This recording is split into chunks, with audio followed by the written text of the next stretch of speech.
Organisational behaviour എന്ന ഈ ഒരു ബുക്കിനകത്ത് ലാസ്റ്റ് ചാപ്റ്ററാണ് ഓർഗനൈസേഷണൽ ചേഞ്ച്. ഈ ചാപ്റ്ററിനകത്ത് നമുക്ക് പഠിക്കാനുള്ളത് what you mean by organisational change and അതിൻ്റെ ഫീച്ചേഴ്സ്, അതിൻ്റെ ടൈപ്സ്, ഫാക്ടേഴ്സ് എഫക്റ്റിംഗ് ഓർഗനൈസേഷണൽ ചേഞ്ചസുകൾ, അതുപോലെ തന്നെ resistance to change, then planned changes അതിനെക്കുറിച്ച് പഠിക്കാനുണ്ട്, അതിൻ്റെ ഒബ്ജക്റ്റീവ്സുകൾ പഠിക്കാനുണ്ട്. ലാസ്റ്റായിട്ട് മാനേജിങ് ചേഞ്ച് സക്സസ്ഫുള്ളി, എങ്ങനെ മാനേജ് ചെയ്യാം എന്നതിനെക്കുറിച്ച്. ഓക്കെ, അപ്പോൾ ഫസ്റ്റ് നമുക്ക് നോക്കാനുള്ളത് organisational change. What you mean by organisational change? According to H. Randolph Bobbitt Jr., when an organization system is disturbed by some internal or external force, change frequently occurs. Change as a process is simply a modification of the structure or process of a system. It may be good or bad. The concept is descriptive only. റാൻഡോഫ് ബോബിറ്റ് പറയുന്നത് organisational change എന്ന് വെച്ചാൽ ഒരു ഓർഗനൈസേഷനെ internal ഫാക്ടേഴ്സുകളും external ഫാക്ടേഴ്സുകളും effect ചെയ്യാറുണ്ട്. അത്തരം effect ചെയ്യുന്ന കാര്യങ്ങൾ adopt ചെയ്തുകൊണ്ട് ഓർഗനൈസേഷനിൽ നമ്മൾ ചേഞ്ചസ് വരുത്തേണ്ടതുണ്ട്. അത്തരം ചേഞ്ചസുകളെയാണ് എന്താ പറയുന്നത്, ഓർഗനൈസേഷണൽ ചേഞ്ചസ് എന്ന് പറയുന്നത്. Is A simply A modification of structure or process of system. Okay, അപ്പോൾ മേ ബി എന്ത് ചെയ്യാം, ഓരോ സിസ്റ്റത്തിലും സ്ട്രക്ചറിലൊക്കെ മോഡിഫിക്കേഷൻ വരുത്തും ആ ചേഞ്ചസിനനുസരിച്ച്. അപ്പോൾ അത് ഗുഡ് ആവാം, ബാഡ് ആവാം. That is depend upon the situation. ഒരു എക്സാമ്പിൾ പറയുകയാണെങ്കിൽ ഇപ്പോഴത്തെ സിറ്റുവേഷൻ, ഈ കൊറോണൻ്റെ സിറ്റുവേഷനിലൊക്കെ പല ഓർഗനൈസേഷനെ അത് എഫക്റ്റ് ചെയ്തിട്ടുണ്ട്. ഓക്കെ, അതൊരു എക്സ്റ്റേണൽ ഫാക്ടറാണ് ഈ കൊറോണ എന്ന് പറയുന്നത്. അപ്പോൾ അത് ഓരോ ഓർഗനൈസേഷനെ എഫക്റ്റ് ചെയ്യുമ്പോൾ ആ ഓർഗനൈസേഷൻ അതിനനുസരിച്ച് പല പല കാര്യങ്ങളും അവരുടെ പ്രൊസീജിയറിൽ, സ്ട്രക്ചറിലൊക്കെ മാറ്റങ്ങൾ വരുത്തിയിട്ടുണ്ടാവും. ഓക്കെ, അതിനൊക്കെ എന്ത് പറയാം, ഓർഗനൈസേഷണൽ ചേഞ്ചസ് എന്ന് പറയാം. അപ്പോൾ അതുകൊണ്ട് പല പല ബുദ്ധിമുട്ടുകളുണ്ടാവും, ചിലപ്പോൾ ബെനിഫിറ്റുകളുണ്ടാവും. ഓക്കെ, ഇനി നമുക്ക് പഠിക്കാനുള്ളത് ഫീച്ചേഴ്സ് ഓഫ് ഓർഗനൈസേഷണൽ ചേഞ്ചസ്. എന്തൊക്കെ പ്രത്യേകതകളാണ് ഒരു ഓർഗനൈസേഷൻ ചേഞ്ചസ് ഉണ്ടാവുക? First one is alteration of work environment in an organisation. ഒരു ഓർഗനൈസേഷന്റെ വർക്കിംഗ് എൻവിറോൺമെന്റ്സിലൊക്കെ ആൾട്രേഷൻ, ചേഞ്ചസ് വന്നുകൊണ്ടിരിക്കും. Second one is old equilibrium is disturbed. അവിടെ എന്ത് ചെയ്യും, ഒരു ന്യൂ ഇക്വിലിബ്രിയം ക്രിയേറ്റ് ചെയ്യും. ഓക്കെ, ഈ ഇക്വിലിബ്രിയം എന്ന് വെച്ചാൽ നമ്മൾ ബാലൻസ് ചെയ്ത് പോകുന്നതിനാണ് ഇക്വിലിബ്രിയം എന്ന് പറയുന്നത്. ഇപ്പോൾ ഏതൊരു ഓർഗനൈസേഷനും ഇക്വിലിബ്രിയം ഉണ്ടാവും. അപ്പോൾ അത് എല്ലാ കാര്യങ്ങളും ബാലൻസ് ചെയ്ത് പോകുന്നത് എന്ത് ചെയ്യും, അതിൽ ഡിസ്റ്റർബൻസ് വരും. ഇത്തരം ചേഞ്ചസുകൾ വരുമ്പോൾ അതിനൊരു ന്യൂ ഇക്വിലിബ്രിയം ഡെവലപ്പ് ചെയ്യും. ഈ ന്യൂ ഇക്വിലിബ്രിയം അതെങ്ങനെ, ആ ഒരു changes, external or internal changes എങ്ങനെ ഓർഗനൈസേഷനെ എഫക്റ്റ് ചെയ്യുന്നു, അവിടെ ഇമ്പാക്റ്റ് എങ്ങനെയാണ്, അതിനൊക്കെ അനുസരിച്ചായിരിക്കും ഈ ന്യൂ ഇക്വിലിബ്രിയം ഉണ്ടാവുക. Third one, it effect entire organisation. ഒരു മൊത്തം ഓർഗനൈസേഷനെ ഇത് എഫക്റ്റ് ചെയ്യും. ചിലപ്പോൾ ചില പാർട്ടിനെ ചെറിയ രീതിയിലായിരിക്കും എഫക്റ്റ് ചെയ്യുന്നത്, ചില പാർട്ടിനെ കൂടുതലായിട്ട് എഫക്റ്റ് ചെയ്യും. ചില പാർട്ടിനെ ഡയറക്റ്റ് ആയിട്ടായിരിക്കും എഫക്റ്റ് ചെയ്യുന്നത്, ചില പാർട്ടിനെ ഇൻഡയറക്റ്റ് ആയിട്ടായിരിക്കും എഫക്റ്റ് ചെയ്യുന്നത്. ഫോർത്ത് ഫീച്ചറാണ് it is a never ending process. ഇതൊരു അവസാനിക്കാത്ത പ്രോസസ്സാണ്. ബിക്കോസ് ഒരു ഓർഗനൈസേഷൻ നിൽക്കുന്നത് ഒരു സൊസൈറ്റിയിലാണ്. സൊസൈറ്റിയിൽ എപ്പോഴും ഒരു ഡൈനാമിക് പ്രോസസ്സുകളാണ് നടന്നുകൊണ്ടിരിക്കുന്നത്, എപ്പോഴും ചേഞ്ചസുകൾ വന്നുകൊണ്ടിരിക്കും. അതുകൊണ്ട് തന്നെ ഓർഗനൈസേഷനിലും അതിനനുസരിച്ചുള്ള ചേഞ്ചസ് എഫക്റ്റ് ചെയ്യും. ഫിഫ്ത്ത് വണ്ണാണ് ഏതൊരു ചേഞ്ചസും ഇൻട്രൊഡ്യൂസ് ചെയ്യുന്ന സമയത്ത് നമ്മളുടെ ഇക്വിലിബ്രിയം, റിലേഷൻഷിപ്പ്, അവിടെ ഉണ്ടായിരുന്ന കാര്യങ്ങളെല്ലാം ഡിസ്റ്റർബ് ചെയ്യുകയും പുതിയ പുതിയ അഡ്ജസ്റ്റ്മെൻറ്റുകൾ ക്രിയേറ്റ് ചെയ്യുകയും ചെയ്യുന്നു. ഓക്കെ, അടുത്ത നമുക്ക് പഠിക്കാനുള്ളത് ടൈപ്സ് ഓഫ് ചേഞ്ചസ് ആണ്. ഏതെല്ലാം രൂപത്തിൽ ഓർഗനൈസേഷനകത്ത് ചേഞ്ചസുകൾ വരാം? First one, technological or mechanical changes. നമ്മൾ യൂസ് ചെയ്യുന്ന ടെക്നോളജിയിൽ ചേഞ്ചസ് വരുന്നു. മെഷീൻസിൽ, ടൂൾസിൽ, എക്യുപ്മെന്റ്സിലൊക്കെ ചേഞ്ചസ് വരുന്നതിനാണ് ടെക്നോളജിക്കൽ ചേഞ്ചസ് എന്ന് പറയുന്നത്. സെക്കൻഡ് വൺ ആണ് changes in methods or procedures. Organisation use ചെയ്യുന്ന മെത്തേഡ്, ഏത് മെത്തേഡാണ് യൂസ് ചെയ്യുന്നത്, അതേപോലെ തന്നെ പ്രൊസീജിയേഴ്സ്, അതിനകത്തൊക്കെ വരുന്ന ചേഞ്ചസ് ആണ് മെത്തേഡ്സ് ആൻഡ് പ്രൊസീജിയേഴ്സിൽ. Then third one, process changes. Process changes പറഞ്ഞാൽ നമ്മളുടെ ആ ഓർഗനൈസേഷനകത്തുള്ള ആക്ടിവിറ്റികൾ, ഇൻപുട്ടും ഔട്ട്പുട്ടും ഒക്കെ ഉണ്ടാക്കുന്ന ആ ആക്ടിവിറ്റിയിൽ വരുന്ന ചേഞ്ചസ്. ദെൻ സിസ്റ്റം ചേഞ്ചസ് ആണ് ഉള്ളത്. സിസ്റ്റം ചേഞ്ചസ് പറഞ്ഞത് ഏത് സിസ്റ്റം ആണ് യൂസ് ചെയ്യുന്നത്, സെറ്റ് ഓഫ് പ്രൊസീജിയേഴ്സ് ആണ് സിസ്റ്റം എന്ന് പറഞ്ഞാൽ. അപ്പോൾ സെറ്റ് ഓഫ് പ്രൊസീജിയേഴ്സിലൊക്കെ വരുന്ന ചേഞ്ചസ്. അപ്പോൾ ഫസ്റ്റ് പറഞ്ഞ ടെക്നോളജിയിൽ വരുന്ന ചേഞ്ചസ്, ദെൻ മെത്തേഡ്സ് ആൻഡ് പ്രൊസീജിയേഴ്സിൽ വരുന്ന ചേഞ്ചസ്, പിന്നെ പ്രോസസ്സിൽ ആക്ടിവിറ്റീസിൽ വരുന്ന ചേഞ്ചസ്, പിന്നെ അവിടെ യൂസ് ചെയ്യുന്ന സിസ്റ്റത്തിൽ വരുന്ന ചേഞ്ചസ്. ഈ സിസ്റ്റത്തിനുള്ള എക്സാമ്പിളാണ് HR സിസ്റ്റം ഒക്കെ.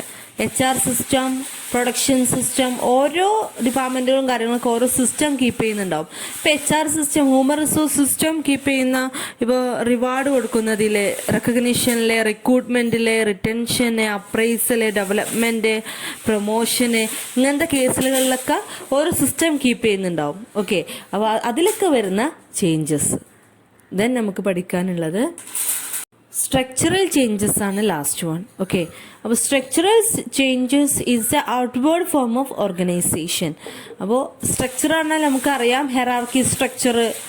ഏതൊരു ഓർഗനൈസേഷനും അതിൻ്റേതായിട്ടുള്ള ഒരു സ്ട്രക്ചർ ഉണ്ടാവും. ഓക്കെ, ഇപ്പോൾ ഡിസിഷൻസ് എടുക്കുന്ന കേസിലാവുമ്പോൾ വേറൊരു സ്ട്രക്ചറിലായിരിക്കും. ചിലപ്പോൾ എല്ലാവരെയും ഉൾപ്പെടുത്തിക്കൊണ്ടുള്ള സ്ട്രക്ചറായിരിക്കും, അല്ലെങ്കിൽ കുറച്ച് പേരെ ഉൾപ്പെടുത്തിക്കൊണ്ടുള്ള സ്ട്രക്ചറായിരിക്കും.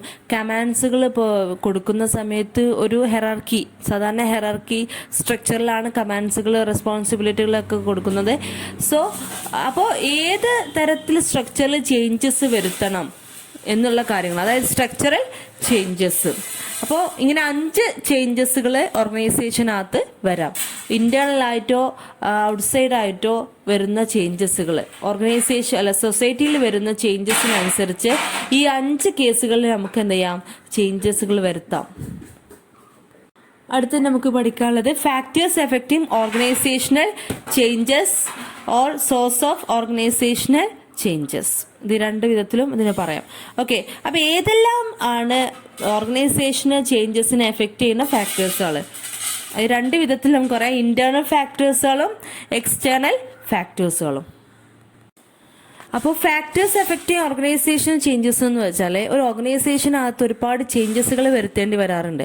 അപ്പോൾ വരുത്തേണ്ട കാരണങ്ങൾ എന്തൊക്കെയാവാം?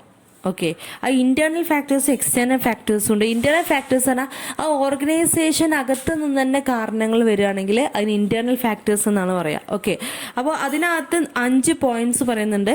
ഫസ്റ്റ് വൺ ആണ് ചേഞ്ചസ് ഇൻ മാനേജീരിയൽ പേഴ്സൺ. അപ്പോൾ മാനേജേഴ്സിൻ്റെ ചേഞ്ചസ് കാരണം ഒരു ഓർഗനൈസേഷനിൽ മേ ബി ചേഞ്ചസ് വരുത്തേണ്ടി വരും.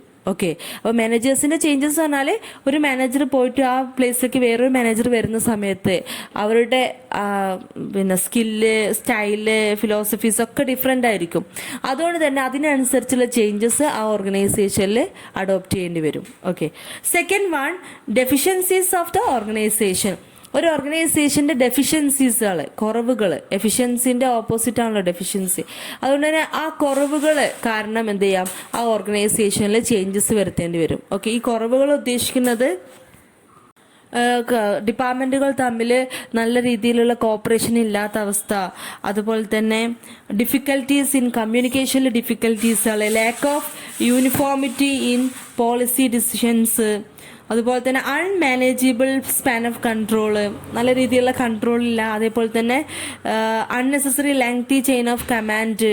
ഇങ്ങനെ ഇത്തരം ഡെഫിഷ്യൻസീസുകൾ ഉണ്ടാകുന്ന സമയത്ത് അതിനനുസരിച്ച് ഓർഗനൈസേഷനകത്ത് ചേഞ്ചസ് വരുത്തേണ്ടി വരും. തേർഡ് വണ്ണാണ് സീക്വൻഷ്യൽ ചേഞ്ചസ്. സീക്വൻഷ്യൽ ആയിട്ടുള്ള ചേഞ്ചസ് എന്ന് പറയുമ്പോൾ when there is an organisation changes it will effect all section of the organisation. ചില ചേഞ്ചസ് എന്ത് ചെയ്യും, എല്ലാ സെക്ഷനും അതുമായി ബന്ധപ്പെട്ട എല്ലാ സെക്ഷനിലും ചേഞ്ചസ് വരുത്തിക്കൊണ്ടിരിക്കും. ഒരു എക്സാമ്പിൾ പറയുകയാണെങ്കിൽ ഒരു പുതിയ ഡിപ്പാർട്ട്മെന്റ് ക്രിയേറ്റ് ചെയ്യുകയാണെങ്കിൽ ആ ഡിപ്പാർട്ട്മെന്റിൽ ഒരുപാട് ആളുകളെ അപ്പോയിന്റ് ചെയ്യേണ്ടി വരും. അതുപോലെ തന്നെ അവർക്കൊക്കെ പ്രൊമോഷൻ കൊടുക്കുക, അങ്ങനെ ഒരുപാട് ചേഞ്ചസ് ഇങ്ങനെ തുടരെ ഇങ്ങനെ വന്നുകൊണ്ടിരിക്കും. ഓക്കെ, ആ ഡിപ്പാർട്ട്മെന്റ് ക്രിയേറ്റ് ചെയ്യുക എന്നുള്ള ആ ചേഞ്ചസ്, ഒരുപാട് ഡിപ്പാർട്ട്മെന്റ് ഇടയിൽ ഒരു ഡിപ്പാർട്ട്മെന്റ് പുതുതായിട്ട് കൊണ്ടുവരിക എന്നുള്ള ആ ചേഞ്ചസ് ചെയ്തോട് കൂടി അവിടെ നിർത്താൻ പറ്റില്ല. അതിൽ കൂടുതൽ ചേഞ്ചസ് വീണ്ടും അതിൽ ആളുകളെ അപ്പോയിന്റ് ചെയ്യുക, തുടർന്ന് അതോറിറ്റികൾ കൊടുക്കുന്നതും ഒക്കെ എല്ലാത്തിലും ചേഞ്ചസ് വന്നുകൊണ്ടിരിക്കും. അതാണ് എന്താ സീക്വൻഷ്യൽ ചേഞ്ചസ്. ഈ ഫോർത്ത് വണ്ണാണ് പ്രഷേഴ്സ് ഫ്രം എംപ്ലോയീസിൽ നിന്നുള്ള പ്രഷർ, വേജസ് കൂട്ടിത്തരാൻ, അതുപോലെ തന്നെ പ്രൊമോഷന് വേണ്ടിയുള്ള pressure, better safety and welfare, job security, better job ഇതിനൊക്കെ വേണ്ടിയുള്ള ഡിമാൻഡുകളുണ്ടാവും എംപ്ലോയീസിൽ നിന്ന്. ഓക്കെ, അത്തരം പ്രഷറുകളൊക്കെ എന്ത് ചെയ്യാം, ഓർഗനൈസേഷനകത്ത് ചേഞ്ചസുകൾ വരുത്താം. അടുത്ത് പഠിക്കാനുള്ള ലാസ്റ്റ് പോയിന്റാണ് change in informal organisation. Okay, അപ്പോൾ ഇൻഫോർമൽ ഓർഗനൈസേഷൻ അല്ലെങ്കിൽ ഇൻഫോർമൽ റിലേഷൻഷിപ്പിലൂടെ ചേഞ്ചസുകൾ വരാം. ഓക്കെ, അപ്പോൾ എംപ്ലോയീസുകൾ തമ്മിലായാലും ഒരു ഇൻഫോർമൽ റിലേഷൻഷിപ്പ് ആണെങ്കിൽ അതിനനുസരിച്ച് എന്ത് ചെയ്യാം, ആ ഓർഗനൈസേഷനകത്ത് ചേഞ്ചസുകൾ വരാം. അതായത് ഫോർമലായിട്ടുള്ള റിലേഷൻഷിപ്പ്, കമ്മ്യൂണിക്കേഷനും കാര്യങ്ങളും ഇല്ലാത്തൊരു സിറ്റുവേഷനിൽ, ഒരു ഫ്രണ്ട്ലി സിറ്റുവേഷനാണ് മാനേജേഴ്സും എംപ്ലോയീസും തമ്മിൽ അല്ലെങ്കിൽ ആ ഓർഗനൈസേഷനകത്തുള്ള ആളുകൾ തമ്മിലെങ്കിൽ അവിടെ അതിനനുസരിച്ചുള്ള ചേഞ്ചസുകൾ കൊണ്ടുവരേണ്ടി വരും. ഓക്കെ, ഇപ്പോൾ ഒരു എക്സാമ്പിൾ പറയുകയാണെങ്കിൽ ചില അതോറിറ്റി ഉണ്ടെങ്കിലും ചില കാര്യങ്ങളൊന്നും കമ്പൽസറി ആയിട്ട് പറയാൻ സാധിക്കാത്ത അവസ്ഥയൊക്കെ വരും. അപ്പോൾ അതൊക്കെ എന്ത് ചെയ്യും, ആ ഓർഗനൈസേഷൻ്റെ സ്ട്രക്ചറിലും കാര്യങ്ങളിലൊക്കെ ചേഞ്ചസ് വരുത്തും. അടുത്ത നമുക്ക് പഠിക്കാനുള്ളത് എക്സ്റ്റേണൽ ഫാക്ടേഴ്സുകളാണ്. ഏതെല്ലാം ഫാക്ടേഴ്സുകൾ കൊണ്ട് ഓർഗനൈസേഷനകത്ത് ചേഞ്ചസ് വരുത്തേണ്ടി വരും എക്സ്റ്റേണലായിട്ട്, ഓർഗനൈസേഷൻ്റെ പുറത്തു നിന്നുള്ള ഫാക്ടേഴ്സുകൾ ഏതൊക്കെ ചേഞ്ചസുകൾ വരുത്തും ഓർഗനൈസേഷനകത്ത്. ഫസ്റ്റ് വൺ ആണ് ടെക്നോളജിക്കൽ ചേഞ്ചസ്. എല്ലാവർക്കും അറിയുന്ന കാര്യമാണ്. നമ്മളുടെ ലോകത്തിൽ വേൾഡിൽ വരുന്ന ടെക്നോളജിയിൽ വരുന്ന ചേഞ്ചസിനനുസരിച്ച് എന്ത് ചെയ്യേണ്ടി വരും, ഓർഗനൈസേഷനകത്തും ചേഞ്ചസ് വരുത്തേണ്ടി വരും. അപ്പോൾ ഫോണിൻ്റെ കണ്ടുപിടുത്തം, അതുപോലെ ലാപ്ടോപ്പ്, മൊബൈൽ, ഇത്തരം എല്ലാ ടെക്നോളജികളുടെയും കണ്ടുപിടുത്തങ്ങൾ നമുക്ക് എന്ത് ചെയ്യേണ്ടി വരും, അതിനനുസരിച്ച് ഓർഗനൈസേഷൻ എല്ലാ കാര്യത്തിലും ചേഞ്ചസ് വരുത്തേണ്ടി വരും. സെക്കൻഡ് വൺ ആണ് changes in marketing conditions. Marketing കണ്ടീഷനിൽ വരുന്ന ചേഞ്ചസ്. മാർക്കറ്റിംഗ് എന്ന് പറഞ്ഞാൽ തന്നെ ഔട്ട്സൈഡ് ഓർഗനൈസേഷൻ ആണ്. ഓക്കെ, ഒരു ഓർഗനൈസേഷന് പുറത്ത് വരുന്ന കാര്യങ്ങളാണ്. അവിടെ വരുന്ന കോമ്പറ്റീഷന്, പ്രൊഡക്റ്റിൽ വരുന്ന ഡിമാൻഡ്, അത്തരം കാര്യങ്ങളിലൊക്കെ ചേഞ്ചസ് വരുമ്പോൾ അതിനനുസരിച്ച് തീർച്ചയായും ഓർഗനൈസേഷനിൽ ചേഞ്ചസ് വരുത്തേണ്ടി വരും. തേർഡ് വൺ ആണ് സോഷ്യൽ ചേഞ്ചസ്. സോഷ്യൽ ചേഞ്ചസ് എന്ന് പറഞ്ഞാൽ ലെവൽ ഓഫ് എഡ്യൂക്കേഷൻ, അതുപോലെ തന്നെ urbanisation, international impact, globalisation, liberalisation impact, changes in tradition, ഇത്തരം കാര്യങ്ങളിലൊക്കെ, അതേപോലെ സൊസൈറ്റിയിൽ വരുന്ന ഇത്തരം ചേഞ്ചസുകളൊക്കെ എന്തിനെ എഫക്റ്റ് ചെയ്യും, ഒരു ഓർഗനൈസേഷനെ എഫക്റ്റ് ചെയ്യുകയും അവിടെ ഇതിനനുസരിച്ച് ചേഞ്ചുകൾ വരുത്തേണ്ടി വരികയും ചെയ്യും. ഫോർത്ത് വൺ ആണ് പൊളിറ്റിക്കൽ ആൻഡ് ലീഗൽ ചേഞ്ചസ്. നമുക്കറിയാവുന്നതാണ്, ടാക്സ്, ന്യൂ ആക്ടുകളൊക്കെ വരുന്ന സമയത്ത്, ലോകളൊക്കെ വരുന്ന സമയത്തൊക്കെ അതിനനുസരിച്ചുള്ള ചേഞ്ചസ് ഓർഗനൈസേഷനകത്തും കൊണ്ടുവരണം. അടുത്ത് പഠിക്കാനുള്ള പോർഷനാണ് റെസ്പോൺസ് ടു ചേഞ്ചസ്. ഇപ്പോൾ ഓരോ ഓർഗനൈസേഷനകത്തും ഓരോ ചേഞ്ചസ് എഫക്റ്റ് ചെയ്യുന്നുണ്ട്. ഓക്കെ, ഇന്റേണൽ ചേഞ്ചസും വരും, എക്സ്റ്റേണൽ ചേഞ്ചസും നമ്മൾ പഠിച്ചു കഴിഞ്ഞു. ഇതൊക്കെ ഓരോ ഓർഗനൈസേഷൻ എന്ത് ചെയ്യും, എഫക്റ്റ് ചെയ്യും. ഓക്കെ, അപ്പോൾ അത് എഫക്റ്റ് ചെയ്യുന്ന സമയത്ത് നമ്മൾ എന്ത് ചെയ്യണം, ഓർഗനൈസേഷനകത്തും അതിനനുസരിച്ചുള്ള ചേഞ്ചസുകൾ കൊണ്ടുവരണം. അങ്ങനെ കൊണ്ടുവരുന്നതിൽ റെസ്പോൺസ് ടു ചേഞ്ച് പറഞ്ഞാൽ റെസ്പോൺസ് ഓരോ എംപ്ലോയീസിൻ്റെയും, മാനേജർ ആവട്ടെ, ഡയറക്ടർ ആവട്ടെ, എംപ്ലോയീസ് ആവട്ടെ, അവരുടെയൊക്കെ റെസ്പോൺസ് എന്തായിരിക്കും, പല വിധത്തിലായിരിക്കും. ചിലവരത് ആക്സെപ്റ്റ് ചെയ്യാൻ തയ്യാറായിരിക്കും, ചിലവരെന്തില്ല ആക്സെപ്റ്റ് ചെയ്യില്ല, ചേഞ്ചസുകൾ എന്തെയില്ല ആക്സെപ്റ്റ് ചെയ്യില്ല. അപ്പോൾ അതാണ് റെസ്പോൺസ് ചേഞ്ചസിനകത്ത് പറയുന്നത്. അപ്പോൾ റെസിസ്റ്റൻസ് ടു ചേഞ്ച് അതിന് താഴെ നിങ്ങൾക്ക് കാണാൻ സാധിക്കും. ഈ ചിലവരെന്ത് ചെയ്യും, ആ ചേഞ്ചസ് ആക്സെപ്റ്റ് ചെയ്യില്ല. ചേഞ്ചസിൽ ഏതൊരു കാര്യം അങ്ങനെയാണല്ലോ, നമ്മൾ തുടരെ ഇങ്ങനെ ചെയ്തുകൊണ്ടിരിക്കുന്ന കാര്യങ്ങളിൽ ചേഞ്ചസ് കൊണ്ടുവരാൻ ചിലവർക്കൊന്നും താല്പര്യം ഉണ്ടാവില്ല. അത്തരം കേസുകളെ കുറിച്ചാണ് നമുക്കിനി പഠിക്കാനുള്ളത്. അതായത് സൊസൈറ്റിയിൽ പല പല ചേഞ്ചസ് വരുന്നുണ്ട്, ആക്റ്റുകൾ മാറി വരുന്നുണ്ട്, അതൊന്നും നോക്കാൻ ഇഷ്ടപ്പെടാത്ത കേസാണ് പറയുന്നത് റെസിസ്റ്റൻസ് ടു ചേഞ്ച്. അതിനനുസരിച്ച് മാറ്റങ്ങൾ കൊണ്ടുവന്നാലേ ഡെവലപ്മെന്റ് ഉണ്ടാവുള്ളൂ. അപ്പോൾ മാറ്റങ്ങൾ കൊണ്ടുവരാനുള്ള പ്രയാസങ്ങൾ, resistance to change. Reason for resistance to change, എന്തുകൊണ്ടായിരിക്കും ഈ ഒരു മാറ്റം കൊണ്ടുവരാൻ, ചേഞ്ചസ് കൊണ്ടുവരാനുള്ള ഒരു റെസിസ്റ്റൻസ് ചെയ്യുന്നത്, അതിനെങ്ങനെ എതിർക്കുന്നത്, ആ ചേഞ്ചസ് കൊണ്ടുവരാൻ വിസമ്മതിക്കുന്ന ഒരവസ്ഥ. ഓക്കെ, അതിൻ്റെ റീസൺസ് എന്തൊക്കെയായിരിക്കാം? First one, individual resistance. ഇതിനെ 3 വിധത്തിലായിട്ട് നമുക്ക് കാറ്റഗറൈസ് ചെയ്യാം. ഒന്ന് ഇൻഡിവിജ്വൽ റെസിസ്റ്റൻസും, 2 ഓർഗനൈസേഷണൽ റെസിസ്റ്റൻസും, 3 ഓവർകമ്മിങ് റെസിസ്റ്റൻസും. ഓക്കെ, ഇൻഡിവിജ്വൽ റെസിസ്റ്റൻസിൽ പറയുന്നത് ഒരു ഇൻഡിവിജ്വൽ പേഴ്സണെ അതിനെ ചേഞ്ചസ് കൊണ്ടുവരാൻ ഇഷ്ടപ്പെടാത്തതിൻ്റെ കാരണങ്ങളാണ്. ഓക്കെ, പിന്നെ ഒരു ഓർഗനൈസേഷണൽ റെസിസ്റ്റൻസ് എന്ന് പറഞ്ഞാൽ ഒരു ഓർഗനൈസേഷൻ്റെ ഭാഗത്തു നിന്ന് വരുന്ന എതിർപ്പുകൾ, ചേഞ്ചസുകൾ കൊണ്ടുവരാൻ ഒരു ഓർഗനൈസേഷൻ്റെ ഭാഗത്തു നിന്ന് വരുന്ന എതിർപ്പുകളാണ് ഓർഗനൈസേഷണൽ റെസിസ്റ്റൻസ്. പിന്നെ നമുക്ക് പഠിക്കാനുള്ള ഓവർകമ്മിങ് റെസിസ്റ്റൻസ് ആണ്. എങ്ങനെ ഈ എതിർപ്പുകളൊക്കെ തരണം ചെയ്യാം എന്നതിനെ കുറിച്ചാണ് പഠിക്കുന്നത്. അപ്പോൾ ഈ 3 സെക്ഷനാണ് റെസിസ്റ്റൻസ് ടു ചേഞ്ചിൽ പഠിക്കാനുള്ളത്. അതിൽ ഫസ്റ്റ് വണ്ണാണ് ഇൻഡിവിജ്വൽ റെസിസ്റ്റൻസ്. ഒരു ഇൻഡിവിജ്വൽ പേഴ്സൺ, ഒരു ഓർഗനൈസേഷനിലുള്ള ഇൻഡിവിജ്വൽ പേഴ്സണെ എങ്ങനെ എന്തെല്ലാം കാരണങ്ങൾ കൊണ്ട് ഈ ചേഞ്ചസ് വരുത്തുന്നതിന് എതിർക്കാം. ഓക്കെ, ഈ ഇൻഡിവിജ്വൽ റെസിസ്റ്റൻസിനെ 3 വിധത്തിൽ നമുക്ക് റീസൺസ് കാണാൻ സാധിക്കും. ഫസ്റ്റ് വണ്ണാണ് എക്കണോമിക് റീസൺസും, സൈക്കോളജിക്കൽ റീസൺസും, അതേപോലെ തന്നെ സോഷ്യൽ റീസൺസും. ഇങ്ങനെ 3 വിധത്തിൽ 3 റീസൺസ് ആക്കി നമുക്ക് എക്സ്പ്ലെയിൻ ചെയ്യാനുണ്ട്. ഓക്കെ, അതിൽ ഫസ്റ്റ് വണ്ണാണ് എക്കണോമിക് റീസൺസ്. അതിനകത്ത് പറയുന്നത് ഫിയർ ഓഫ് എക്കണോമിക് ലോസ്. ഓരോ ഇൻഡിവിജ്വൽസും വിചാരിക്കുകയാണ് ചേഞ്ചസുകൾ കൊണ്ടുവന്നാൽ അവർക്ക് എക്കണോമിക്കൽ ലോസ് ഉണ്ടാവും എന്ന് ഭയപ്പെട്ട് കഴിഞ്ഞാൽ അവരെന്ത് ചെയ്യും, ചേഞ്ചസ് കൊണ്ടുവരാൻ എതിർക്കും. രണ്ടാമത്തെ എക്കണോമിക് ഫാക്ടറാണ് സ്കിൽ ഒബ്സലൻസസ്. സ്കിൽ ഒബ്സലൻസസ് എന്ന് വെച്ചാൽ സ്കില്ല് ഇല്ലാതാവുക. കാരണം ടെക്നോളജികളും മെഷീൻസൊക്കെ വരുന്നതോട് കൂടി എന്ത് ചെയ്യും, ആളുകൾ പ്രവർത്തിക്കുന്ന സ്കില്ലൊക്കെ നശിച്ചു കൊണ്ടിരിക്കും. ഓക്കെ, അപ്പോൾ ആ ഒരു ഭയത്തിൽ എന്ത് ചെയ്യും, ചേഞ്ചസ് കൊണ്ടുവരുന്നതിൽ ഇൻഡിവിജ്വൽസ് എതിർക്കാം. തേർഡ് വണ്ണാണ് ഇൻസെക്യൂരിറ്റി ഓഫ് ജോബ്സ്. ഈ മെഷീൻസ്, നേരത്തെ പറഞ്ഞ പോലെ തന്നെ മെഷീൻസും അങ്ങനെ ടെക്നോളജികൾ കൊണ്ടുവരുമ്പോൾ ജോബ് നഷ്ടപ്പെടുമോ എന്നുള്ള ആ ഒരു ഭയം, അത് കാരണം കൊണ്ട് ചേഞ്ചസ് കൊണ്ടുവരാൻ ഇൻഡിവിജ്വൽസ് ഓർ എംപ്ലോയീസ് എതിർക്കാം. ഫോർത്ത് വണ്ണാണ് less opportunity to obtain incentives. Incentives or bonus ഒക്കെ കിട്ടുന്നതിൽ അതിൻ്റെ ഓപ്പർച്യൂണിറ്റി കുറഞ്ഞു പോകുമെന്നുള്ള ഭയത്തിൽ ചേഞ്ചസ് കൊണ്ടുവരാൻ എന്ത് ചെയ്യും, എംപ്ലോയീസ് മടിക്കും. ഓക്കെ, അപ്പോൾ ഇത്തരം കാരണങ്ങൾക്ക്, ഇത്തരം എക്കണോമിക്കൽ റീസൺസ് കൊണ്ട് എന്ത് ചെയ്യാം, റെസിസ്റ്റൻസ് വരാം, ചേഞ്ചസ് കൊണ്ടുവരുന്നതിൽ റെസിസ്റ്റൻസ് വരാം.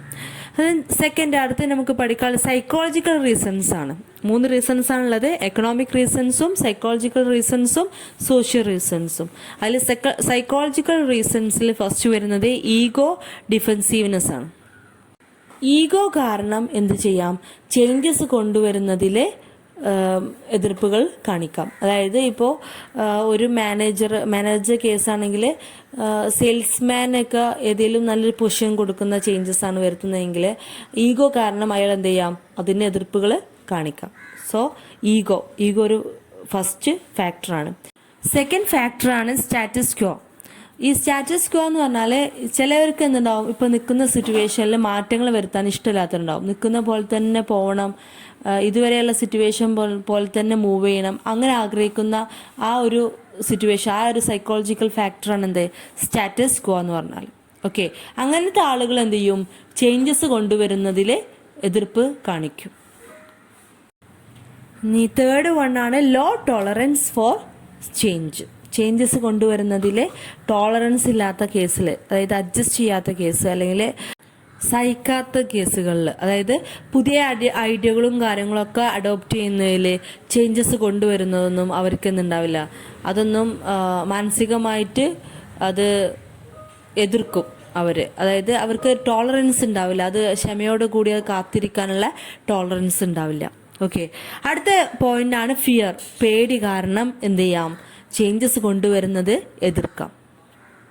ചേഞ്ചസ് കൊണ്ടുവന്നാൽ ഫ്യൂച്ചർ അൺസർട്ടൺ ആണല്ലോ, അപ്പോൾ ചേഞ്ചസ് കൊണ്ടുവന്നാൽ എന്ത് സംഭവിക്കുമെന്ന് അറിയാത്ത ആ പേടി, അത് കാരണം എന്ത് ചെയ്യാം, ചേഞ്ചസ് കൊണ്ടുവരുന്നത് എതിർക്കാം. അടുത്ത പോയിന്റാണ് lack of trust in change agent. എന്ത് ചെയ്യുക, ചേഞ്ചസ് കൊണ്ടുവരുമ്പോൾ അതിൽ എന്ത് ചെയ്യുക, വിശ്വാസമില്ലാത്ത അവസ്ഥ. ചേഞ്ചസ് കൊണ്ടുവരുന്ന ആൾ, മാനേജേഴ്സ് ആണെങ്കിൽ മാനേജ്മെന്റ്, അവർക്ക് അതിനുള്ള ആ ഒരു കോൺഫിഡൻറ്റ് ഇല്ല എന്നുള്ള വിശ്വാസം വരികയാണ്. അവർ ചെയ്താൽ അവരിലൊരു ട്രസ്റ്റ് ഇല്ലാത്ത കേസുകളിൽ എന്ത് ചെയ്യും, എംപ്ലോയീസ് അതെന്ത് ചെയ്യും, എതിർക്കും. അടുത്തതാണ് ഇംബാലൻസ് ഇൻ നീഡ് സാറ്റിസ്ഫാക്ഷൻ. ചേഞ്ചസുകൾ അഡോപ്റ്റ് ചെയ്യുന്ന സമയത്ത് നമ്മൾ പല പല നീഡ്സുകളും സാറ്റിസ്ഫൈ ചെയ്യാൻ കുറച്ച് ബുദ്ധിമുട്ടുകളുണ്ടാവും. അപ്പോൾ അതൊക്കെ ആലോചിച്ച് എന്ത് ചെയ്യും, ചേഞ്ചസ് കൊണ്ടുവരുന്നതിൽ എതിർക്കും. ഓക്കെ, അടുത്ത് നമുക്ക് പഠിക്കാനുള്ള സോഷ്യൽ ഫാക്ടേഴ്സുകളാണ്. സോഷ്യൽ ഫാക്ടേഴ്സിൽ ഫസ്റ്റ് വരുന്നത് desire to maintain the existing social relationship. Social റിലേഷൻഷിപ്പുകൾ ഉണ്ടാവും. ഒരു ഓർഗനൈസേഷനകത്തുള്ള സോഷ്യൽ റിലേഷൻഷിപ്പ്, എംപ്ലോയീസുകൾ തമ്മിലുള്ള സോഷ്യൽ റിലേഷൻഷിപ്പിൽ അത് മെയിൻറ്റെയിൻ ചെയ്യാൻ പറ്റില്ലേ എന്നുള്ള ആ ഒരു ഫീലിങ്സിൽ എന്ത് ചെയ്യും, നമ്മൾ ചേഞ്ചസുകൾ വരുന്നത് എതിർക്കും. ഓക്കെ, സെക്കൻഡ് വൺ ആണ് feeling of outside interference. Managers ചേഞ്ചസുകൾ കൊണ്ടുവരുന്ന സമയത്ത് എംപ്ലോയീസ് വിചാരിക്കുന്നത് എന്താണെന്ന് വെച്ചാൽ ഒരു പ്രൊഡക്ടിവിറ്റി ഒക്കെ കൂട്ടാനുള്ള ഒരു ഇൻസ്ട്രുമെൻ്റ് ആണ് ഞങ്ങൾ എന്നുള്ള ഒരു ധാരണ വരികയാണ്. ഓക്കെ, ഇങ്ങനെ പുതിയ പുതിയ ചേഞ്ചസുകളും ഇതൊക്കെ കൊണ്ടുവരുമ്പോൾ അവർ വിചാരിക്കും ഇത് പ്രൊഡക്ടിവിറ്റി കൂട്ടാനുള്ളൊരു ഇൻസ്ട്രുമെൻ്റ് ആയിട്ട് അവർക്ക് ഫീൽ ചെയ്യുന്ന ആ ഒരു സിറ്റുവേഷനാണ് ഇവിടെ പറയുന്നത്, ഫീലിംഗ് ഓഫ് ഔട്ട്സൈഡ് ഇൻ്റർഫറൻസ്. അത്തരം ഫീലിംഗ് വരുന്ന സമയത്ത് അവിടെ എതിർപ്പുകൾ ഉണ്ടാവും ചേഞ്ചസ് കൊണ്ടുവരുന്നതിൽ. ഇൻഡിവിജ്വൽ റെസിസ്റ്റൻസിനെ കുറിച്ച് നമ്മളിപ്പോൾ പഠിച്ചു കഴിഞ്ഞു. ഓരോ ഇൻഡിവിജ്വൽസ് എങ്ങനെ അതിനെ എതിർക്കും എന്നുള്ളത് ചേഞ്ചസ് കൊണ്ടുവരുന്നത്. അടുത്തത് നമുക്ക് പഠിക്കാനുള്ളത് ഓർഗനൈസേഷൻ റെസിസ്റ്റൻസ് ടു ചേഞ്ച് ആണ്. ചേഞ്ചസ് കൊണ്ടുവരുന്ന എൻ്റയർ ഓർഗനൈസേഷനെ എങ്ങനെയൊക്കെ എഫക്റ്റ് ചെയ്യും, അല്ലെങ്കിൽ എങ്ങനെയൊക്കെ ഓർഗനൈസേഷനകത്ത് അതിന് എതിർപ്പുകൾ ഉണ്ടാവും. ഫസ്റ്റ് വൺ ആണ് inflexibility in organisation structure. Flexible അല്ലാത്ത ഓർഗനൈസേഷൻ സ്ട്രക്ചറുള്ള ഒരു ഓർഗനൈസേഷൻ്റെ കേസിൽ എന്തുണ്ടാവും, പല ബുദ്ധിമുട്ടുകളും ചേഞ്ചസ് വരുത്തുമ്പോൾ ഉണ്ടാവും. അപ്പോൾ ചേഞ്ചസ് കൊണ്ടുവരുന്നതിൽ എതിർപ്പുകൾ അല്ലെങ്കിൽ ബുദ്ധിമുട്ടുകൾ ഉണ്ടാകും. അതായത് പല റൂൾ ആൻഡ് റെഗുലേഷൻസ് കീപ്പ് ചെയ്തുകൊണ്ടുള്ള ഒരു ഓർഗനൈസേഷനാണെന്ന് വിചാരിക്കുക. അപ്പോൾ ഗവൺമെൻറ് ഓർഗനൈസേഷൻസുകളൊക്കെ നല്ല റൂൾ ആൻഡ് റെഗുലേഷൻസ് കീപ്പ് ചെയ്ത് വളരെ ചുറ്റിയോട് കൂടിയുള്ള ഒരു സ്ട്രക്ചറായിരിക്കും അതിനുണ്ടായിരിക്കുക. അപ്പോൾ അതിൽ ചേഞ്ചസ് വരുത്തുമ്പോൾ വലിയൊരു എതിർപ്പുകൾ ഉണ്ടാവാൻ സാധ്യതകളുണ്ട്. അപ്പോൾ ഫ്ലെക്സിബിൾ അല്ലാത്ത, ചേഞ്ചസുകൾ വരുത്താൻ കഴിയാത്ത, വളരെ ഇൻഫ്ലെക്സിബിൾ ആയിട്ടുള്ള ഒരു ഓർഗനൈസേഷൻ സ്ട്രക്ചറിൻ്റെ കേസിൽ വളരെയധികം എതിർപ്പുകളുണ്ടാവും. സെക്കൻഡ് കേസാണ് റിസോഴ്സസ് കൺസ്ട്രെയിൻസ്. ഏതൊരു ചേഞ്ചസും കൊണ്ടുവരുമ്പോൾ നല്ലൊരു എക്സ്പെൻഡിച്ചർ ഉണ്ടാവും, നല്ല ചിലവുകൾ വരും, ഒരുപാട് റിസോഴ്സസുകൾ യൂസ് ചെയ്യേണ്ടിയും വരാറുണ്ട്.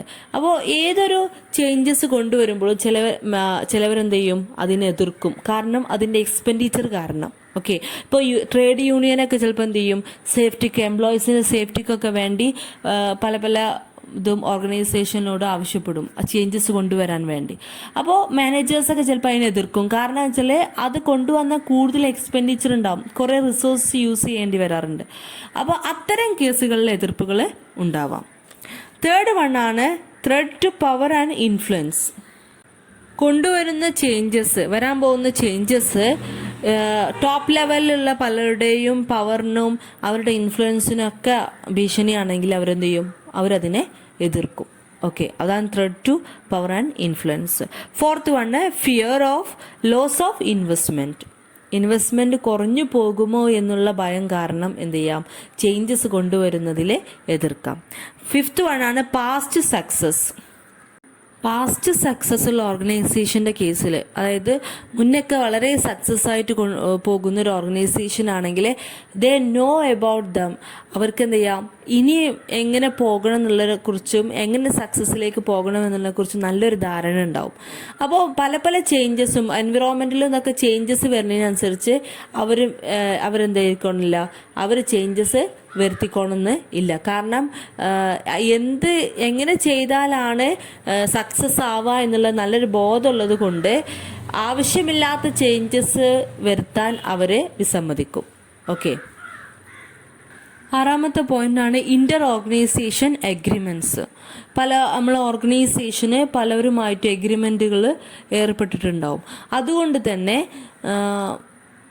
ചേഞ്ചസ് കൊണ്ടുവരുന്നതിൽ എതിർപ്പുകളുണ്ടാകാം.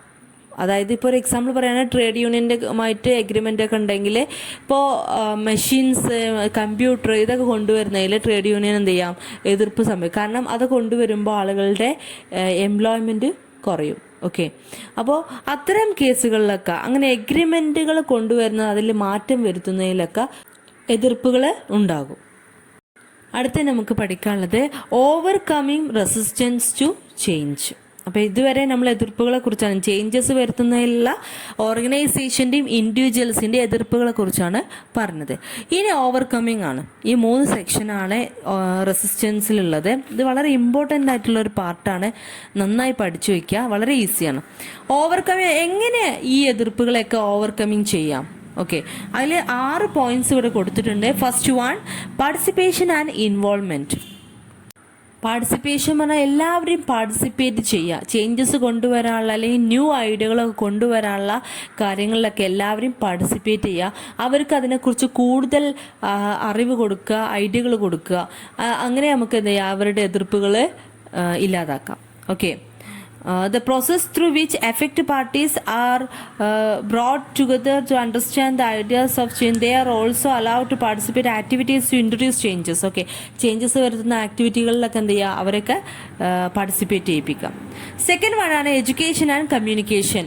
ചേഞ്ചസ് കൊണ്ടുവരുമ്പോൾ നമ്മൾ എപ്പോഴും അഡോപ്റ്റ് ചെയ്യുന്ന ഒരു ടെക്നിക്കാണ് എന്ത്, എഡ്യൂക്കേഷൻ ആൻഡ് കമ്മ്യൂണിക്കേഷൻ. എഡ്യൂക്കേഷൻ, നല്ല വിവരങ്ങൾ കൊടുക്കുന്നു, നല്ല കമ്മ്യൂണിക്കേറ്റ് ചെയ്യുമ്പോൾ പുതിയ വരാൻ പോകുന്ന ടെക്നോളജികളെ കുറിച്ചായാലും പുതിയ ഐഡിയകളെ കുറിച്ചൊക്കെ ആയാലും കൂടുതൽ നോളേജ് കൊടുക്കുന്ന സമയത്ത് അവർക്ക് എന്ത് ചെയ്യാം, കുറച്ചും കൂടി എതിർപ്പുകൾ കുറക്കാൻ സാധിക്കും. ഓക്കെ, അപ്പോൾ നമുക്ക് എല്ലാ കാര്യവും പെട്ടെന്ന് കേൾക്കുമ്പോൾ നമ്മൾ എതിർക്കും, പക്ഷെ അതിനെക്കുറിച്ച് കൂടുതൽ അറിയുമ്പോഴാണ് എന്ത് ചെയ്യുന്നത്, അതിനെ സപ്പോർട്ട് ചെയ്യുന്നുള്ളൂ. അടുത്തത് third one, consultation with trade unions. ഏതൊരു ചേഞ്ചസ് കൊണ്ടുവരുമ്പോഴും ആദ്യം എതിർക്കുന്നത് സാധാരണ ട്രേഡ് യൂണിയനാണ്. കാരണം അത് എംപ്ലോയീസിനെ എഫക്റ്റ് ചെയ്യുന്നു എന്നുള്ളതുകൊണ്ട്. അപ്പോൾ ട്രേഡ് യൂണിയൻ എന്ത് ചെയ്യുക, കുറച്ചും കൂടിയും അവരെ പറഞ്ഞ് മനസ്സിലാക്കി കൊണ്ടുവന്നു കഴിഞ്ഞാൽ കുറേ എതിർപ്പുകൾ ഒഴിവാക്കാൻ സാധിക്കും. ഓക്കെ, അവരോട് കാര്യങ്ങൾ ഡിസ്കസ് ചെയ്യുക, അവരുടെ സജഷൻസ് ഒക്കെ കേൾക്കുക, അത്തരം കാര്യങ്ങൾ ഡിസ്കഷനും കാര്യങ്ങളൊക്കെ ചെയ്യാം. ഓക്കെ, ഫോർത്ത് വൺ ആണ് ട്രെയിനിങ് ആൻഡ് സൈക്കോളജിക്കൽ കൗൺസിലിംഗ്. എംപ്ലോയീസിൽ നിന്നുള്ള എതിർപ്പുകളൊക്കെ നമുക്ക് എന്ത് ചെയ്യാം, ട്രെയിനിങ്ങിലൂടെയും കൗൺസിലിങ്ങിലൂടെയൊക്കെ മാറ്റിയെടുക്കാൻ സാധിക്കും. അടുത്ത fifth one, facilitation and support. ഒരു കാര്യം അഡോപ്റ്റ് ചെയ്യുമ്പോൾ, ചേഞ്ചസ് കൊണ്ടുവരുമ്പോൾ അതിനനുസരിച്ചുള്ള ട്രെയിനിങ്ങും കാര്യങ്ങളും അതിനനുസരിച്ചുള്ള സപ്പോർട്ടും മാനേജ്മെൻറ്റ് എംപ്ലോയീസിന് കൊടുക്കണം. അപ്പോൾ അവർക്ക് എന്ത് ചെയ്യും, കുറച്ചും കൂടി എതിർപ്പുകൾ ഒഴിവാക്കാം. അപ്പോൾ അവരുടെ സ്കില്ല് ഉയർത്താനുള്ള ട്രെയിനിങ് കൊടുക്കുക, to employees to meet with the changes. അവർക്ക് ചേഞ്ചസ് മീറ്റ് ചെയ്യാൻ അവർക്ക് അതിനുള്ള സ്കില്ലുകളൊക്കെ അവർക്ക് കൊടുക്കുക. ആറാമത്തെ പോയിന്റാണ് ഗ്രൂപ്പ് കോണ്ടാക്റ്റ്. ചിലപ്പോൾ ചില ഗ്രൂപ്പുകളൊക്കെ എന്ത് ചെയ്യുന്നുണ്ടാവും, ഈ ഒരു ചേഞ്ചസിനെ എതിർക്കുന്നുണ്ടാവും, ചേഞ്ചസ് കൊണ്ടുവരുന്നതിൽ. അപ്പോൾ അത്തരം ഗ്രൂപ്പുകളെ ഫോക്കസ് ചെയ്തുകൊണ്ട് അവർക്ക് അതിൽ നിന്നും അവരുടെ മെൻറ്റാലിറ്റി മാറ്റുന്ന രൂപത്തിലുള്ള അവർക്ക് അതിനനുസരിച്ച് അവരോട് കമ്മ്യൂണിക്കേറ്റ് ചെയ്യുകയും അതുപോലെ തന്നെ പല ഇൻസെൻറ്റീവ്സുകളൊക്കെ ഓഫർ ചെയ്യുകയൊക്കെ ചെയ്യാം. അടുത്ത നമുക്ക് പഠിക്കാനുള്ളത് using group dynamics to overcome resistance against changes. എങ്ങനെ നമുക്ക് ഗ്രൂപ്പ് ഡൈനാമിക്സിലൂടെ ഈ എതിർപ്പുകളെ ഓവർകം ചെയ്യാം? ഗ്രൂപ്പ് ഡൈനാമിക്സ് പറഞ്ഞാൽ ഗ്രൂപ്പിൻ്റെ ബിഹേവിയേഴ്സാണ്. ഓക്കെ, ഓരോ ഗ്രൂപ്പിൻ്റെ ബിഹേവിയേഴ്സ് അനലൈസ് ചെയ്യുന്നതിലൂടെ, അതുപോലെ തന്നെ ഗ്രൂപ്പിൽ ഓരോ കാര്യങ്ങൾ ഡിസ്കസ് ചെയ്യുന്നതിലൂടെ, ഓരോ ഡിസിഷൻസ് ഗ്രൂപ്പിലെടുക്കുന്നു, ഗ്രൂപ്പ് വൈസിൽ ഡിസിഷൻസ് എടുക്കുന്നതിലൂടെയൊക്കെ നമുക്ക് എന്ത് ചെയ്യാം, ഈ എതിർപ്പുകളെയൊക്കെ റെസിസ്റ്റ് ചെയ്യാൻ സാധിക്കും. ഗ്രൂപ്പ് ഡിസ്കഷനിലൂടെ എന്തിനാണ് ഇവിടെ പറയുന്നുണ്ട്, why, what, how changes are initiated. എന്തിനാണ് ചേഞ്ചസ് കൊണ്ടുവരുന്നത്, അതിനെക്കുറിച്ച് കൂടുതൽ ഡീറ്റെയിൽസ് ഡിസ്കസ് ചെയ്യാനും അതിനെക്കുറിച്ച് കൂടുതൽ ഡിസ്കഷൻ വരുന്ന സമയത്ത് എന്താണ്, ഒരു കാര്യത്തിനെക്കുറിച്ച് കൂടുതൽ അറിയുന്ന സമയത്ത് എന്താണ്, അതിന് എതിർപ്പുകളുണ്ടെങ്കിൽ അതൊക്കെ കുറക്കാൻ സാധിക്കും. ഈ ഒരു പോയിൻ്റാണ് ഗ്രൂപ്പ് ഡൈനാമിക്സ്. ഗ്രൂപ്പിൻ്റെ സ്വഭാവങ്ങൾ അനുസരിച്ച് പല പല വ്യത്യസ്തമായ ഗ്രൂപ്പ് ക്യാരക്ടറുകളിനനുസരിച്ച് എന്ത് ചെയ്യാൻ പറ്റും, അതിലെ ഡിസ്കഷനിലൂടെയും ഡിസിഷനിലൂടെയും നമുക്ക് എന്ത് ചെയ്യാം, ഈ ചേഞ്ചസ് കൊണ്ടുവരുന്നതിനുള്ള എതിർപ്പുകൾ നമുക്ക് റെസിസ്റ്റ് ചെയ്യാം. അടുത്ത നമുക്ക് പഠിക്കാനുള്ളത് പ്ലാൻഡ് ചേഞ്ചാണ്. Okay, according to John M Thomas and Warren G Bennis defines planned change is a deliberate design and implementation of structural innovation A new policy or goal or change in operating philosophy, climate or style. Changes എന്ത് ചെയ്യുന്നു? Well planned ആയിരിക്കും. Okay, അങ്ങനെ well planned ആയിട്ടുള്ള ചേഞ്ചസിന് നമ്മൾ എന്ത് ചെയ്യും? Implement ചെയ്യും. ഓരോ ആസ്പെക്ട്സുകളും ഓർഗനൈസേഷനിലെ പല പല ഏരിയകളിലും നമ്മൾ എന്ത് ചെയ്യും? ആ പ്ലാൻഡ് ആയിട്ടുള്ള ചേഞ്ചസ് ഇംപ്ലിമെൻറ്റ് ചെയ്യും. അത്ര ചെറിയൊരു പോർഷനാണ് ഇവിടെ പറയുന്നത്. ഒരു 4 ഏരിയകൾ പറയുന്നുണ്ട്, പ്ലാൻഡ് ആയിട്ട് ഇംപ്ലിമെൻറ്റ് ചെയ്യുന്ന 4 ഏരിയകൾ. ഓക്കെ, അതിൽ ഫസ്റ്റ് വൺ ടെക്നോളജിക്കൽ ചേഞ്ചസ് ആണ്. വെൽ പ്ലാൻഡ് ആയിട്ട് നമുക്ക് എങ്ങനെ ടെക്നോളജിക്കൽ ചേഞ്ചസ് കൊണ്ടുവരാം? അതിൽ ഫസ്റ്റ് വൺ ആണ് changing problem solving and decision making procedures. Problem solve ചെയ്യുന്നതിലും ഡിസിഷൻസ് എടുക്കുന്നതിലൊക്കെ ചേഞ്ചസ് കൊണ്ടുവരിക. അതുപോലെ തന്നെ introduction of automatic data processing devices like കമ്പ്യൂട്ടറിനൊക്കെ ഇൻട്രൊഡ്യൂസ് ചെയ്യുക. Third one change in method of production മെത്തേഡ്സിലൊക്കെ ചേഞ്ചസ് കൊണ്ടുവരാം. അടുത്ത ചേഞ്ചാണ് ചേഞ്ചസ് ഇൻ ടാസ്കിൽ വരുന്ന ചേഞ്ചസ് ആണ് high internal work motivation, high quality performance of work. ഒരു ജോബ് എന്ന് പറയുന്നത് ഒരുപാട് ടാസ്കുകൾ ഇൻക്ലൂഡ് ചെയ്തതാണ്. ഓക്കെ, അപ്പോൾ നമ്മൾ കൊടുക്കുന്ന ആ ടാസ്ക് അല്ലെങ്കിൽ നമ്മളുടെ ഒബ്ജക്റ്റിൽ വരുന്ന ചേഞ്ചസ് ആണ് ഇപ്പോൾ പറഞ്ഞത്. അപ്പോൾ ഇത്ര ഹൈ ഇൻറ്റേർണൽ വർക്ക് മോട്ടിവേഷൻ, ഇത്രയും ഇത്തരം ഒബ്ജക്റ്റുകൾ കൊണ്ടുവന്നുകൊണ്ട് നമുക്ക് എന്ത് ചെയ്യാം? ടാസ്കിൽ ചേഞ്ചസ് വരുത്താം. അടുത്തത് സ്ട്രക്ചറൽ ചേഞ്ചസ് ആണ്. സ്ട്രക്ചറൽ ചേഞ്ചസ് ഒക്കെ ഇതൊക്കെ നമ്മൾ പഠിച്ചു കഴിഞ്ഞാണ് മുന്നേ. അപ്പോൾ hierarchy of levels, forms of organisation, span of control, line and staff management, ഇത്തരം കാര്യങ്ങളിലൂടെയൊക്കെ നമുക്ക് എന്ത് ചെയ്യാം? വെൽ പ്ലാനിങ്ങിലൂടെ സ്ട്രക്ചറിൽ ചേഞ്ചസ് വരുത്താം. അതായത് ലൈൻ ആൻഡ് സ്റ്റാഫ് മാനേജ്മെൻറ്റിൻ്റെ ആ സ്ട്രക്ചറിൽ മാറ്റം വരുത്തിക്കൊണ്ട് സ്പാൻ ഓഫ് കൺട്രോൾ ചെയ്യുന്ന സ്പാന് നിങ്ങൾക്കറിയാവും, ഒരുപാട് പ്രാവശ്യം പ്ലസ് ടുവിലൊക്കെ പഠിച്ചാണ് സ്പാൻ ഓഫ് കൺട്രോൾ. ആ കൺട്രോൾ ചെയ്യുന്ന സ്ട്രക്ചറാണ് സ്പാൻ ഓഫ് കൺട്രോൾ എന്ന് പറഞ്ഞാൽ. അതേപോലെ forms of organisation, hierarchy level, അതിലൊക്കെ ചേഞ്ചസ് വരുത്തിക്കൊണ്ട് നമുക്ക് എന്ത് ചെയ്യാം? സ്ട്രക്ചറിൽ ചേഞ്ചസ് വരുത്താം. Then changes in people, skill and behaviour, അത്തരം കാര്യങ്ങളിൽ ചേഞ്ചസ് വരുത്തിക്കൊണ്ട് നമുക്ക് എന്ത് ചെയ്യാം? പീപ്പിൾസിലും ചേഞ്ചസ്, അതായത് എംപ്ലോയീസിലും ചേഞ്ചസ് വരുത്താം. അടുത്ത നമുക്ക് പഠിക്കാനുള്ള ഒബ്ജക്റ്റീവ്സ് ഓഫ് പ്ലാൻഡ് ചേഞ്ചസ് ആണ്. First one, to cope up the organisation with environmental changes. ഈ പ്ലാന്റ് ചേഞ്ചസ് എന്ന് വെച്ചാൽ എൻവിറോൺമെൻറ്റിൽ ഉണ്ടാകുന്ന ചേഞ്ചസ് അത് പെട്ടെന്ന് തന്നെ ഓർഗനൈസേഷനിലും ചേഞ്ചസ് അഡോപ്റ്റ് ചെയ്ത് അതിനോട് മാച്ചാക്കി കൊണ്ടുപോകാൻ വേണ്ടി ഓൾറെഡി പ്ലാൻ ചെയ്ത് വെക്കും. ഓക്കെ, അതാണ് പ്ലാൻഡ് ചേഞ്ചസ് എന്ന് വെച്ചാൽ.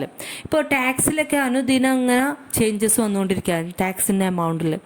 അപ്പോൾ അതൊന്നും വലിയ ബുദ്ധിമുട്ടില്ലാതെ തന്നെ ഓർഗനൈസേഷൻസ് എടുക്കുന്നുണ്ട്. അതിനനുസരിച്ച് ഓർഗനൈസേഷനിനകത്തും ചേഞ്ചസ് കൊണ്ടുവരുന്നുണ്ട്. അതൊക്കെ അവർ പ്ലാൻ ചെയ്ത് വെച്ചതുകൊണ്ടാണ്. ഓക്കെ, അപ്പോൾ പ്ലാൻഡ് ചേഞ്ചസ് പറഞ്ഞാൽ അതാണ് ഓർഗനൈസേഷനിലെ എല്ലാ കാര്യങ്ങളും ഫ്ലെക്സിബിൾ ആക്കുക.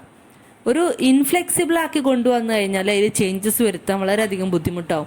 അപ്പോൾ ഏത് സ്ട്രക്ചറിലായാലും, എടുക്കുന്ന ഏത് ഡിസിഷൻസിലായാലും, ഏത് പോളിസിയിലായാലും ഒക്കെ ഫ്ലെക്സിബിൾ ആക്കി വെക്കുക. എപ്പോഴും ചേഞ്ച് വരുത്താവുന്ന രൂപത്തിലാക്കി വെച്ച് കഴിഞ്ഞാൽ എന്ത് ചെയ്യാം? ഏത് ചേഞ്ചസും പെട്ടെന്ന് അഡോപ്റ്റ് ചെയ്യാം. ഓക്കെ, അതിനെയാണ് എന്താ പറയുക? പ്ലാൻഡ് ചേഞ്ചസ് എന്ന് പറഞ്ഞാൽ. അപ്പോൾ ഇവിടെ എന്താന്ന് പറയുന്നത്, അതിൻ്റെ മെയിൻ ഒബ്ജക്റ്റ്, ഈ പ്ലാൻഡ് ചേഞ്ചസിൻ്റെ മെയിൻ ഒബ്ജക്റ്റ് എന്ന് വെച്ചാൽ to cope up the organisation with environmental changes. എൻവിറോൺമെൻറ്റിൽ വരുന്ന ഏത് ചേഞ്ചസും പെട്ടെന്ന് തന്നെ ഓർഗനൈസേഷനിൽ അഡോപ്റ്റ് ചെയ്യാൻ പറ്റും. എന്ത്? പ്ലാൻഡ് ചേഞ്ചസ് ആയി എല്ലാം പ്ലാൻ ചെയ്ത് വെച്ചാൽ. Second one, cope up the people to changes themselves according to changes of circumstances. അപ്പോൾ ഓരോ സിറ്റുവേഷൻ അനുസരിച്ചുള്ള ചേഞ്ചസ് ആളുകളുടെ ഇടയിലും, അതായത് എംപ്ലോയീസിൻ്റെ ഇടയിലും കൊണ്ടുവരാൻ പെട്ടെന്ന് സാധിക്കും. അതേപോലെ തന്നെ to change the internal structure, ഓർഗനൈസേഷൻ്റെ ഇൻറ്റേർണൽ സ്ട്രക്ചറെ പെട്ടെന്ന് ചേഞ്ച് ചെയ്യാൻ സാധിക്കും. എൻവിറോൺമെൻറ്റിലുള്ള അല്ലെങ്കിൽ ഓരോ സാഹചര്യങ്ങൾക്കനുസരിച്ച് ഇൻറ്റേർണൽ സ്ട്രക്ചർ എന്ത് ചെയ്യാൻ പറ്റും? ചേഞ്ചസ് കൊണ്ടുവരാൻ സാധിക്കും. അതുപോലെ തന്നെ ടു ഇൻകോപ്പറേറ്റ് ന്യൂ ടെക്നോളജി, പുതിയ ടെക്നോളജികളൊക്കെ പെട്ടെന്ന് അഡോപ്റ്റ് ചെയ്യാൻ സാധിക്കും. To change organisational task in order to adopt new technologies. ഓർഗനൈസേഷൻ്റെ ടാസ്ക്, ഒബ്ജക്റ്റുകൾ, ആക്ടിവിറ്റികളൊക്കെ ചേഞ്ചസ് കൊണ്ടുവരാൻ, ടെക്നോളജിക്ക് അനുസരിച്ച് ചേഞ്ചസ് കൊണ്ടുവരാൻ പ്ലാൻഡ് ചേഞ്ചസിലൂടെ സാധിക്കും. അടുത്ത് നമുക്ക് പഠിക്കാനുള്ള ലാസ്റ്റ് പോർഷനാണ് ഈ ചാപ്റ്ററിനകത്ത് മാനേജിങ് ചേഞ്ച് സക്സസ്ഫുള്ളി. ഓക്കെ, എങ്ങനെ ഈ ചേഞ്ചസുകളൊക്കെ നമുക്ക് വളരെ ബെറ്റർ ആക്കി മാനേജ് ചെയ്യാം. ഒരു മാനേജറുടെ കേസിലായിരിക്കും ഇത് കൂടുതൽ എഫക്റ്റീവായിട്ട് വരുന്നത്. ഓക്കെ, അപ്പോൾ ഇതിനു വേണ്ടി ഒരു 5 സ്റ്റെപ്സ് പറയുന്നുണ്ട്. ഈ സ്റ്റെപ്സിലൂടെ നമ്മൾ ആ ചേഞ്ചസ് കൊണ്ടുവരികയാണെങ്കിൽ നമുക്ക് കൂടുതൽ എഫക്റ്റീവായിട്ട് മാനേജ് ചെയ്യാമെന്നാണ് പറയുന്നത്.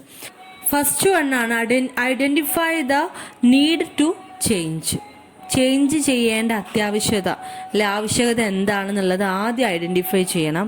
Then diagnosis the problem. അപ്പോൾ എന്ത് പ്രോബ്ലമാണ്? ഇപ്പോൾ ചിലപ്പോൾ മാനേജർ മാറിയതായിരിക്കാം, അല്ലെങ്കിൽ പുതിയ ടെക്നോളജി എന്തെങ്കിലും വന്നതായിരിക്കാം. അപ്പോൾ എന്ത് ചെയ്യണം? ഓർഗനൈസേഷനകത്തും ചേഞ്ചസ് കൊണ്ടുവരണം. അപ്പോൾ അത് ആദ്യം ഐഡൻറ്റിഫൈ ചെയ്യുന്നു. Then diagnosis the problem. ആ പ്രോബ്ലം എന്ത് ചെയ്യുന്നു? അതിൻ്റെ കാരണങ്ങളൊക്കെ മനസ്സിലാക്കി അത് സോൾവ് ചെയ്യുന്നു. ദെൻ പ്ലാൻ ദ ഏത് ചേഞ്ച് വരുത്തണം എന്നുള്ള പ്ലാൻ തയ്യാറാക്കുന്നു. പ്ലാൻ തയ്യാറാക്കുമ്പോൾ ശ്രദ്ധിക്കേണ്ട കാര്യങ്ങൾ ഇവിടെ ലിസ്റ്റ് ഔട്ട് ചെയ്തിട്ടുണ്ട്. First one, he should explain the need for change to his സബോർഡിനേറ്റ്സിന് എന്ത് ചെയ്യണം? ചേഞ്ചസ് വരുത്തേണ്ട ആവശ്യകതയെക്കുറിച്ച് മനസ്സിലാക്കി കൊടുക്കണം. Then subordinates are participated while talking decisions. നമ്മൾ ഡിസിഷൻസ് അതിനുമായി ബന്ധപ്പെട്ട തീരുമാനങ്ങളൊക്കെ എടുക്കുമ്പോൾ സബോർഡിനേറ്റ്സ് ഓർ എംപ്ലോയീസിനൊക്കെ അതിൽ ഉൾപ്പെടുത്തണം. Third one, he should convince the managers of the organization about the benefits and drawbacks of the changes. Okay, അപ്പോൾ ചേഞ്ചസിൽ വരുന്ന ബെനിഫിറ്റ്സും ഡ്രോബാക്സൊക്കെ കുറിച്ച് എല്ലാവരോടും കൺവിൻസ് ചെയ്യണം. Then fourth one, he must selected and appropriate technology to implement changes. എന്ത് ചെയ്യുക? ആ ചേഞ്ചസ് ചെയ്യാൻ വേണ്ട അത് ഇംപ്ലിമെൻറ്റ് ചെയ്യാൻ വേണ്ട ടെക്നോളജികളൊക്കെ സെലക്ട് ചെയ്ത് അത് ഇംപ്ലിമെൻറ്റ് ചെയ്യുക. ഓക്കെ, അപ്പോൾ ഇത്രയും കാര്യങ്ങളാണ് പ്ലാൻ ചെയ്യുമ്പോൾ ശ്രദ്ധിക്കേണ്ടത്. ഫോർത്ത് വണ്ണാണ് ഇംപ്ലിമെൻറ്റ് ദ ചേഞ്ചസ്. അവിടെയാണ് ഇംപ്ലിമെൻറ്റ് ചെയ്യുന്നത്. അതിൻ്റെ മുന്നേ നമ്മൾ ഇംപ്ലിമെൻറ്റ് ചെയ്യാനുള്ള കാര്യങ്ങളൊക്കെ തയ്യാറാക്കുന്നേ ഉള്ളൂ. ദെൻ ഇവിടെ എന്ത് ചെയ്യുന്നു? ഇംപ്ലിമെൻറ്റ് ചെയ്യുന്നു. നമ്മൾ കൊണ്ടുവരുന്ന ചേഞ്ചസ് ഇംപ്ലിമെൻറ്റ് ചെയ്യുന്നു.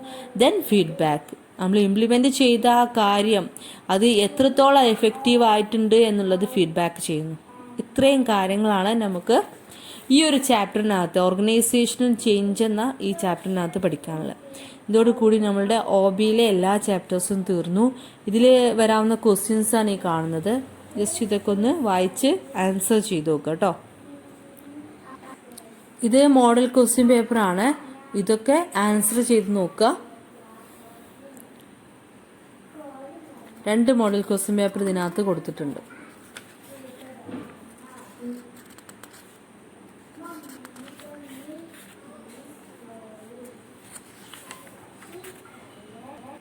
Thank you.